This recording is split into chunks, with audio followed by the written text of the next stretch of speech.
kids couldn't remember how to code, like, and read code from 2017. Like, well, it's like, I can't understand this at all.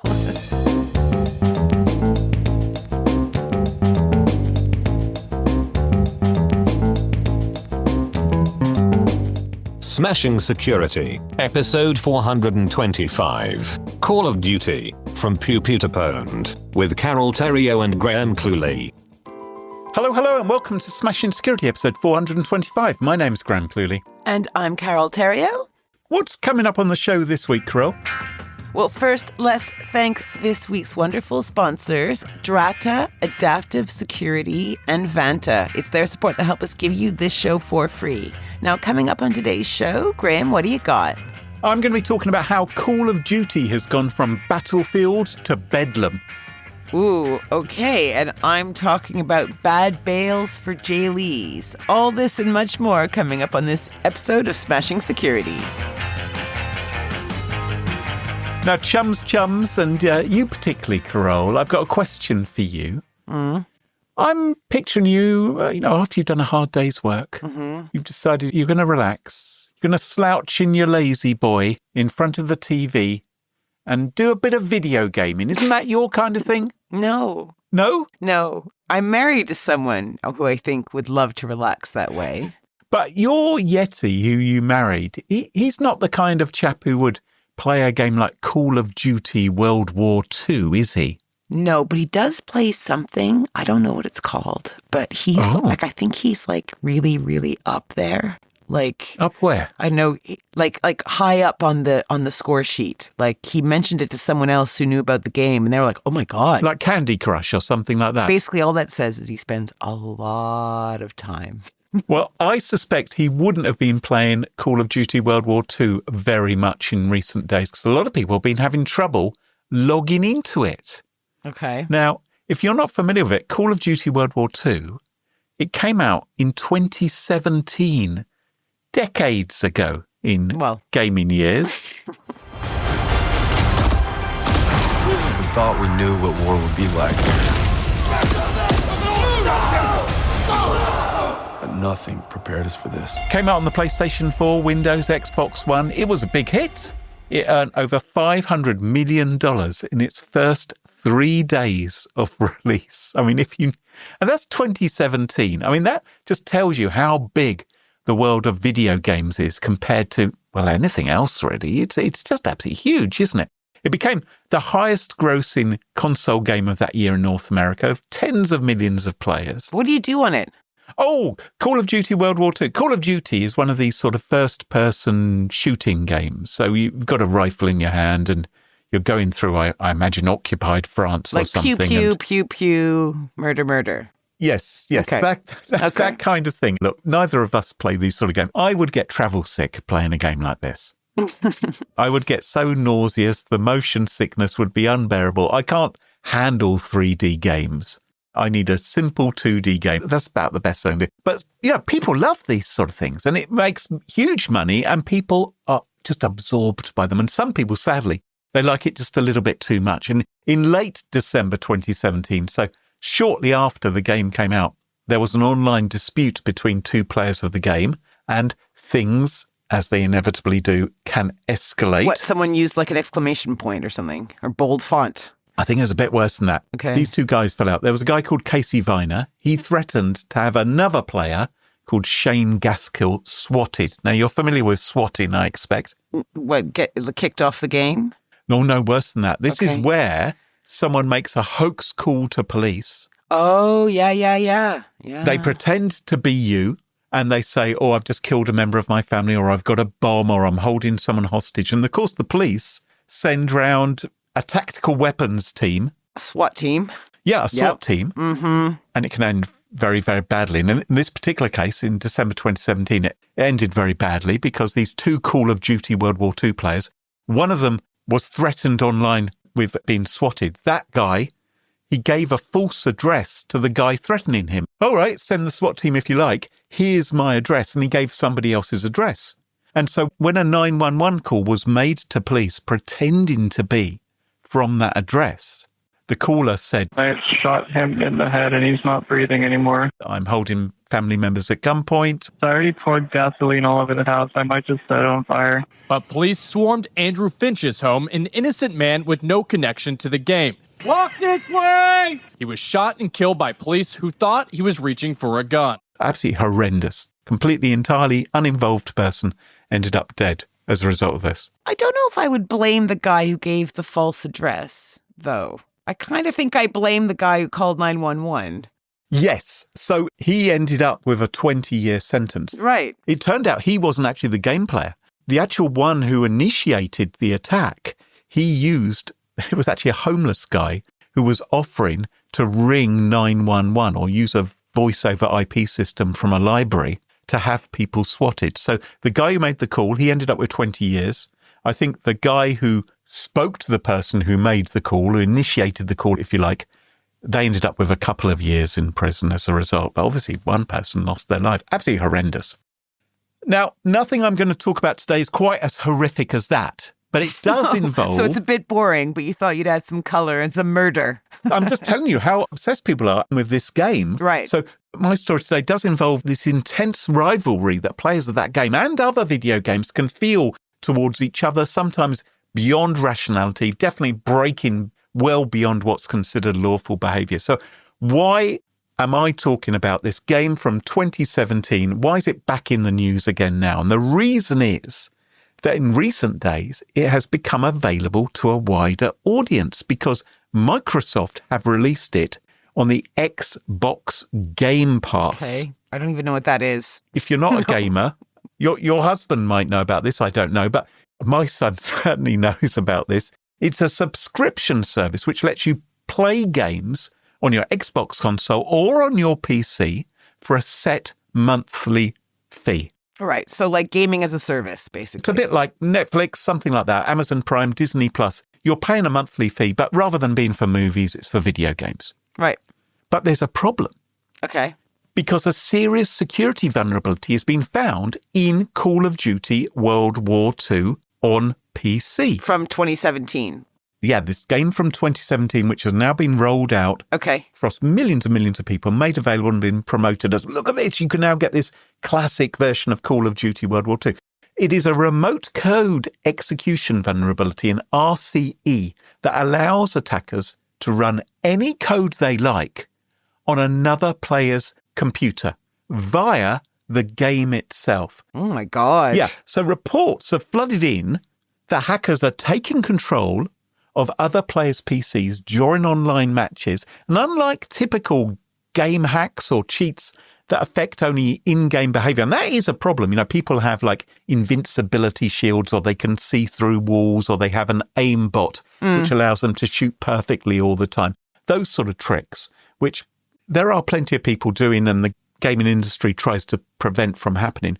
This, however, this remote code execution hack can effectively hijack your PC as if the hacker was sat in front of your PC, sat at your keyboard.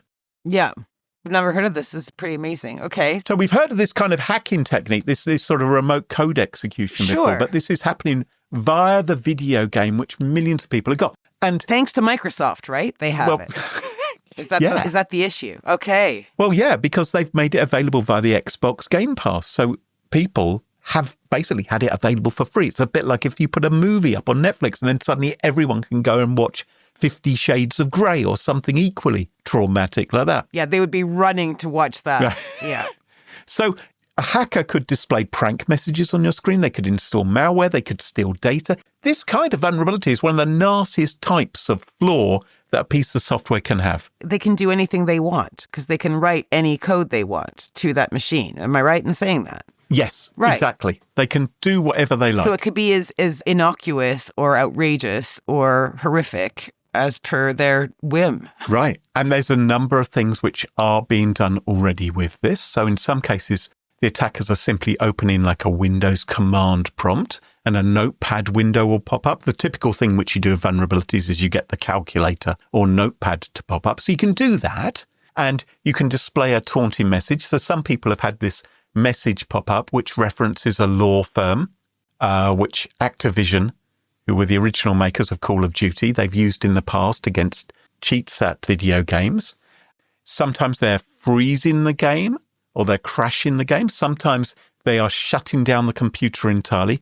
They are changing the wallpaper, sometimes to be images of lawyers. Sometimes they've been using images which they've taken from Pornhub. But this is only because most of them are under 12, it seems, because they're doing tiny little, kind of muscle flexes.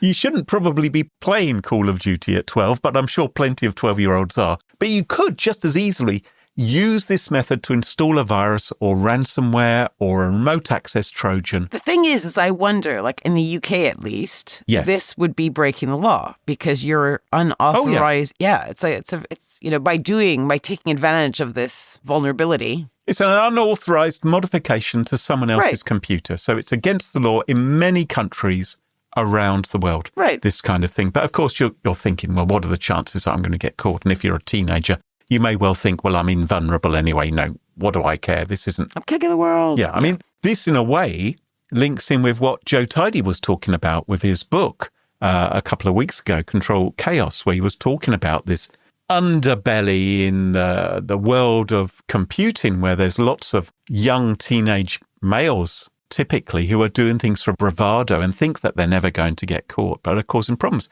And you have to remember, this particular attack is all happening under the safe, beautifully polished umbrella of Microsoft's game store, of the Xbox Gamepass. This isn't a piece of cracked software that's been downloaded onto people's computers via a torrent or a pirate website.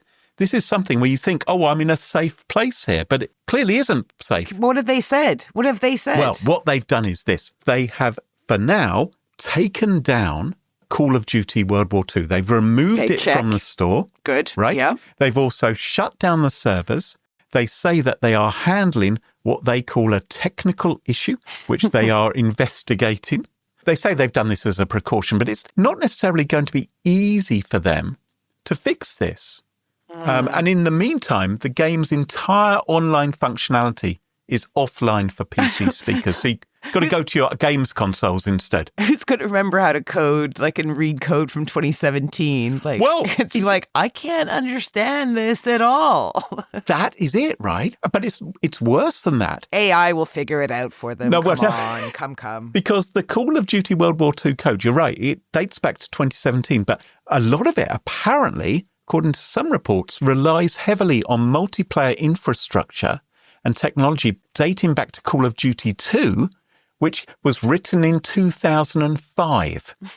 So you could be looking at some very old code. And the root of this problem with Call of Duty appears to lie in the game's networking architecture. So when the game was initially released, it would typically use a central server. This is often the way in which games companies do this. They set up a gaming server where they can police it and they can control it. But after a while, it's only a few years, it's like, well, why should we keep up the expense of this gaming server? And so they sort of switch over these games to a peer-to-peer model where a computer will be connecting to other computers directly in order to do the online gaming. And that way, they don't have to spend any of the money. So all players are effectively connecting directly to the sort of host computer, which is hosting the gaming session when you're playing multiplayer. And that's different from the modern dedicated server model where the gaming company can handle all of the data, potentially police what's going on there. Yeah, you got a mishmash of technologies there, spanning decades. So at the time of writing Call of Duty World War II, and by the way, there are question marks as to whether other versions of Call of Duty might be vulnerable to very similar problems, so beware. But on PC, the multiplayer remains disabled. The game is unavailable for purchase on PC platforms pending a patch. My advice, while you're waiting for a fix for which there's no timeline at the moment, is if you love Call of Duty World War II, maybe you should go to a regular gaming console like your Xbox or your PlayStation or whatever else it may be available on instead, because those tend to be much safer, much more locked down in terms of security. What, than Microsoft's Gamepass? Yes, on a Windows computer, Windows general purpose computers. Oh my goodness, so many opportunities for shenanigans compared to a games console. That's true. Carole, what's your story for us this week? Okay, my story. So have you ever been arrested? I don't know if that's too personal to ask on air. Not arrested. Oh. No. But? Well, I've had interactions with the police. Like, oh, hello, Bobby. Well, they've asked me to, move along or, sort of said, will you stop doing that? Or, oh, wow. Those sort of things. I haven't done anything very naughty, but, Have you ever had to bail anyone out of jail? Have I ever bailed you out of jail? I'm just trying to remember. Sorry. Oh. On those occasions when you've been imprisoned. What, unbelievable. was it me who paid up the bail? Can't remember. Definitely not. I seem to remember you had an interaction with some Canadian police. I don't remember. But let me tell you, when someone is arrested, yes. The legal process, I imagine, must be, rather overwhelming, right? Like for everyone involved, not just for the arrestee, but their family, their friends, all that. I was once interviewed about a murder. Oh, yes. They came and questioned me about that. That's interesting. That was a bit scary. I certainly wasn't. Can I stress? I was not arrested. I was not. No, you said to people I was in jail, so I don't know. I've never been arrested, so can I just say? Okay. Now listen. Now in the U.S., a common solution to get out of jail before a trial is through the use of a bail bond. And this is not something we really have here in the UK. Here, you might be granted bail at the time of being charged or from a court, but it's not something you typically guarantee with a financial payment. Here, it's like about curfews and electronic monitoring, presenting yourself at a police station, all this kind of stuff. Okay. But back in the States, you get this bail, right, that you would pay, and the amount is set by a judge. And it's based on a bunch of things like the severity of the alleged crime, the defendant's criminal history, perceived flight risk, and so on. And of course, this will vary from judge to judge, state to state. And I imagine, I don't really know about this, I imagine if you then absconded, then obviously you don't get that money back. Right. That's your incentive. It basically serves as a guarantee that the defendant will return to court for the trial. Right. And okay. if the defendant attends all required court appearances, the bail amount is refunded, regardless if they're guilty or innocent. Oh, okay. But if they fail to appear, they forfeit the bail amount and an arrest warrant may be issued. Right. So let's pause for a second so you can try and guess the bond amounts for famous arrests. Okay? O.J. Simpson for the alleged murder of his wife, Nicole. Is that her name, Nicole Simpson? $5 million. 500,000. Oh. Bernie Madoff, the poster child for the Ponzi scheme. Okay. $1 million. $10 million. Okay. Okay. And finally, Michael Jackson for, child molestation in 2005. Oh. Obviously a huge case. A huge case. Well, because everyone knew about it. $20 million. $3 million. You did really well there. That doesn't matter anything to Michael Jackson. He's got more than that in his back pocket. I don't know. It was managed through an affordable bail bond service. Because it turns out that, like the late Michael Jackson, a lot of people cannot afford to pay the full bail amount. Right. Even, obviously, much more modest ones than his. Right. And this is where bail bond agencies come in. These bond agencies guarantee the full bail amount to the court if the defendant fails to appear in exchange for a service fee that's paid up front. So typically 10 to 15% of the total amount. Okay, you're going to have to explain this in very simple terms. How does this work for them? Yeah. Okay, so I'm the bonds guy. You can't afford the bond. Let's say, I don't know, your brother is in jail, right? And you're in the States and you want to get him out and it's going to be 10 grand. It's going to be 10 grand. You don't have 10 grand. You call me. No, not to spend on my brother. No, certainly not. Yeah, you call me the bonds guys, right? You're like, we need help. And I don't know, I guess I interview to find out if you have a job, you can pay me back. You understand? Okay. You then give me a tenth of that, so $1,000 or $1,500. Yes. And then I will post the bond and I guarantee the bond with the authorities. Oh, I pay you back when he turns up at court later on because I'll get the money back, won't I? Right. You'll get the money back at the end if he does all his court dates. Wasn't there a guy called Dog the Bounty Hunter? I have no idea. I think there's a reality TV show about a guy in Hawaii who goes out capturing people who've sort of run away. That's how he makes his money. Right. Okay. Well, I'm going to introduce you to a real one. Okay. A Floridian bail bonds man, in this case, Chris Belton. Dog the bounty hunter exists. Bounty hunter, he definitely exists. Chris Belton of Belton Bail Bonds. Oh, yes. Chris, yes. He has a very old school kind of site, like including not being HTTPS.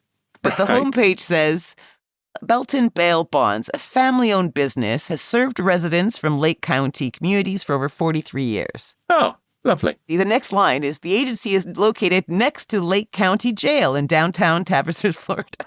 Very sensible. That's where you want to be. Yeah. And they're available 24 hours a day, 7 days a week. Call us anytime. Here's the phone number. Right. Okay.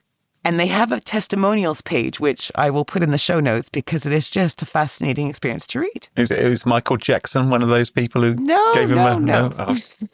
But the reason I'm talking about this guy is this. Back in late June, Chris noticed something wasn't right. Someone was pretending to be him and had been contacting the families of the recently jailed or arrested, asking them to send money to secure the bonds for their arrests.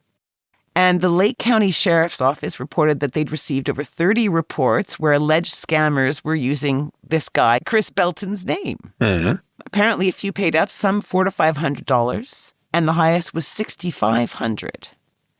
Now, this is not a one-off, right? Just last week, a Tennessee County Sheriff Office warned residents of the scam happening in their neck of the woods. And one, who remained nameless, paid more than $5,000 trying to help a relative get released. And apparently calls came from someone claiming to be a lieutenant with the sheriff's department. Oh. And they said the bail had been lowered and to take the money to a kiosk to secure the release of the guy. And it didn't stop there because the guy made the payment. And then they got greedy. They said, look, we need a car impound fee. There's extra on that. No, the ankle bracelet monitoring, that costs a bit of a whack. And it was a bank teller that noticed what was happening after a series of these bogus payments and told the guy, you're being scammed. This is why you go to the bail guy who's next door to the police station. Right? Right? Don't trust a search engine. Don't trust someone who contacts you via WhatsApp. Just go next door to Chris's place. He's been there 43 years. He can be trusted. Apparently, another scam genre in the bail and jail category involves scammers calling you to say there was an error with your loved one's bail bond. They may claim that the bond was underpaid or demand immediate payment to prevent the defendant from being sent back to jail. Apparently, what makes these scams so believable is that there's so much information that is available in a public forum. This is what I was wondering. So in most states, a private citizen can access certain criminal records to find out whether someone has been arrested for or convicted of a crime. And criminal records are not just limited to conviction records. They can also include arrest and booking records, criminal complaints and charges, and sentencing records. I know in the past there have been issues because there have been websites which have been set up which trawl these public announcements and then publish like mugshots of people who've been arrested, even if they haven't been found guilty. Mm-hmm. And in order to get yourself removed from those websites, they charge an extortionate fee. Wow. In some ways, you can think, well, good that this information is public. But in other ways, you think, well, this can be exploited by other criminals. I mean, other people who definitely are criminals. Yeah, you kind of wish that if someone was arrested, they would say, this is where all the information will be posted. You know, so everyone knows what information is publicly available at what time. So they might not be duped into someone because, you know, armed with that information, a scammer could be very convincing. I'm thinking it is helpful in some ways that police would publish this information. Because if you had someone, you know, like your Uncle Jerry or something, Uncle Jerry's always getting into scrapes. Mm-hmm. Uncle Jerry's always late. Doesn't necessarily come back until the following day at about 3 o'clock in the afternoon is normally when he sort of drags his sorry ass back to your house. And you think, you know what, I'm just going to check the website to see if he got arrested last night, you know, and then at least I'll know where to pick him up from.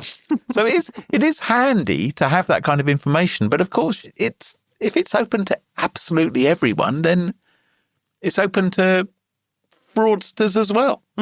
So things to look out for if ever you find yourself in this type of situation, which I hope you don't. one of the big things is the ignoring the cold calls, right? So bail agents are hungry like everybody else, not all, but some. And they might be trawling these sites and calling you directly. Some might be very above board. Some may not be. So the advice is to ignore cold calls that come to you directly about loved ones that might be incarcerated or jailed. Watch out for fake websites. This is a hard one. Because Chris Belton's website isn't HTTPS, for instance, which instantly makes you a bit suspicious. But maybe a fraudster would have a more professional-looking website. Yeah, maybe. Don't make payments via crypto or QR codes or Apple Wallet or whatever. That is not how it's done. This is not how a bail bondsman will do it or should do it, and it's not how the cops will do it. Right, they're not going to accept a Starbucks gift card. Right, exactly. Check, obviously, with the bail agent's license and make sure it's everything's above board. And don't sign any agreements without closely reading it, as I always say. But don't accept services without an agreement. So, you're kind of locked in there. And better yet, just maybe stay out of jail, if at all possible. From what I hear, it's not actually that fun. Great advice. Yeah, Sometimes it's the simple advice which works the best. The common sense things, yeah.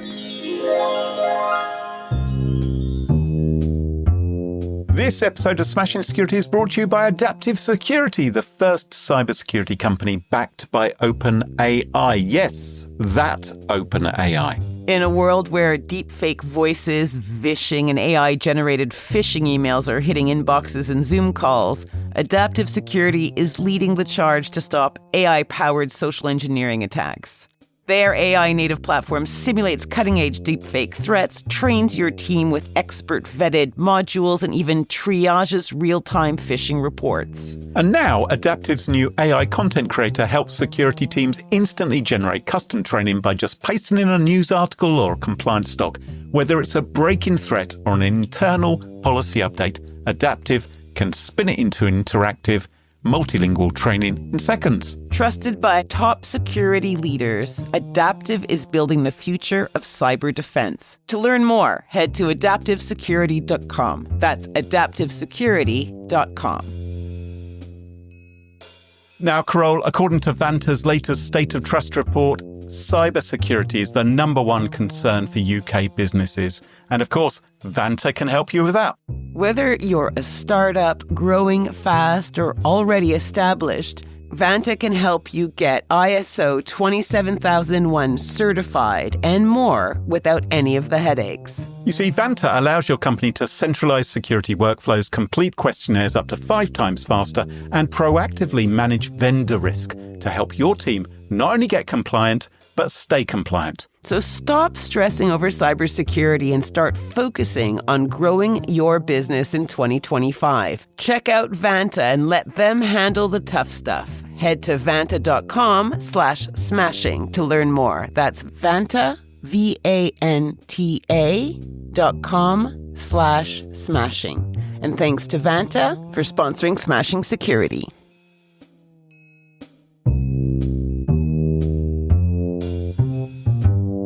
If you're leading risk and compliance at your company, you're likely wearing 10 hats at once, managing security risks, compliance demands, and budget constraints, all while trying not to be seen as the roadblock that slows the business down.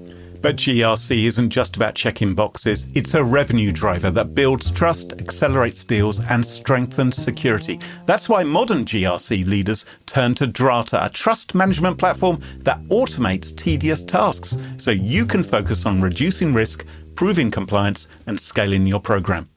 With Drata, you can automate security questionnaires, evidence collection, and compliance tracking. You can stay audit ready with real-time monitoring. And you can simplify security reviews with Drata's Trust Center and AI-powered questionnaire assistance. Instead of spending hours proving trust, build it faster with Drata. Ready to modernize your GRC program? Visit drata.com/smashing to learn more. That's drata.com/smashing. And welcome back, and you join us at our favourite part of the show, the part of the show that we like to call Pick of the Week. Pick of the Week. Pick of the Week. Pick of the Week is the part of the show where everyone chooses something they like. Could be a funny story, a book that they've read, a TV show, a movie, a record, a podcast, a website, or an app. Whatever they like. It doesn't have to be security related necessarily. Better not be. Now, as you know, I have purchased in recent months an e-reader, an e-book reader called the Kobo, and I've been reading lots of books. Oh, yeah? And my pick of the week this week is another book which I've been reading. It's a book by Ian Leslie, and the book is called John and Paul, A Love Story in Songs. Oh, sounds like it's about a kind of bug. It is kind of bug, the Beatle kind of bug, as regular listeners will know. I'm a bit of a fan of the Fab Four. This is a beautiful book about the partnership and relationship between John Lennon and Paul McCartney, told through the lens of their music. It's an analytical and moving. It's a bit emotional, this, Carole. Look at their friendship, their rivalry, their falling out, their genius, their misunderstandings. This sounds like a cut and paste. It isn't. These are all my own words. Really? But yes. But it is. It's all of these things because quite often, like any other two guys who'd been brought up in Liverpool, they were really bad at talking to each other, but sometimes they communicated through song with each other, both when they weren't talking to each other and when they were. And it's wonderful. And it paints some well-known songs in a new light. And I've been really enjoying reading it. And maybe there are some other old fuddy-duddies out there who like songs that you can whistle along to as well, in which case you may also be interested in this book. I've really enjoyed it. John and Paul, A Love Story in Songs by Ian Leslie is my pick of the week. There you go. Carole, what's your pick of the week? Do you like Bill Nye? Oh, Bill Nye, the actor? Yeah. Yeah, he's all right. Yeah, he's kind of got a shtick, hasn't he? I think he's rather handsome. I think he's rather dashing. I like him. He's rather distinguished. I think he'd look good in a cravat. Yeah. And a jacket. There's a movie he's in which always makes me cry. Okay. The Pirates of the Caribbean. He was the bad guy in that. No. It's called About Time. It's for God's sake, it's horrendous. So sad. But he's done it all, right? Theater, radio. He was even shortlisted to be a Doctor Who at some point. That's nonsense. I read that. He was in a Doctor Who. I've heard the rumours as well. There were rumours he was going to be Doctor Who, but I don't think that was ever serious. Okay. But he was in the Doctor Who episode with Vincent van Gogh, and he was very good in it. There you go. Well, he plays the lead role in the BBC's dramatization or audio drama of my pick of the week, the Charles Paris Mysteries. Oh. Now, I have never read the books, which I hear there's about 20 of them, but I have devoured the audio dramas by the BBC because of Bill Nye. I kind of like him. Yeah. And his character, this Charles Paris, is a kind of an internally hopeful, semi-drunk and perpetually failing actor who somehow manages to find himself surrounded by corpses and micro-disasters every single season or every series. Oh, sounds fun. Yeah, and then he dons the detective hat and tries to find out who might be behind the latest murder. Yeah. But it's quite quick-witted. It's got a little bit of sarcasm. It's got a bit of scathing humor, a bit of slapstick. And they all kind of sit together rather cozily. It's almost like this kind of nice hug. I don't know. There's also Suzanne Burden as his semi-detached wife. And John Glover, his worse than useless agent. What do you mean a semi-detached wife? Well, she's kind of married to him, but they live separately. But they kind of will go out together occasionally and hang out. They like each other, but they drive each other mad. So I don't know. It's a modern arrangement, Graham. A modern arrangement. Okay. Does she have a terrorist husband, perhaps? I'll just say it's very enjoyable. And there are loads available on BBC iPlayer. I'm sure if you look about, you might find some on the YouTubes or in podcast land. Or, bug your libraries to get the audio dramas in. It's worth it. So that's my pick of the week. What's its name again, Carole? A BBC audio drama called The Charles Paris Mysteries. The Charles Paris Mysteries. There's about 8 to 10 seasons. Oh, my goodness. And each season has 4 episodes. So knock yourself out. Fantastic. I think next time I have a long car journey, maybe we'll give that a try. You won't be sorry. Well, that just about wraps up the show for this week. You can find Smashing Security on Blue Sky, unlike Twitter, which wouldn't let us have a G. And don't forget to ensure you never miss another episode. Follow Smashing Security in your favourite podcast app, such as Apple Podcasts, Spotify, and Pocket Casts. And huge thank you to our episode sponsors, Drata, Adaptive Securities, and Vanta. And of course, to our wonderful Patreon community. It's their support that help us give you this show for free. For episode show notes, sponsorship info, guest list, and the entire back catalog of more than 424 episodes, check out smashingsecurity.com. Until next time, cheerio, bye-bye. Bye.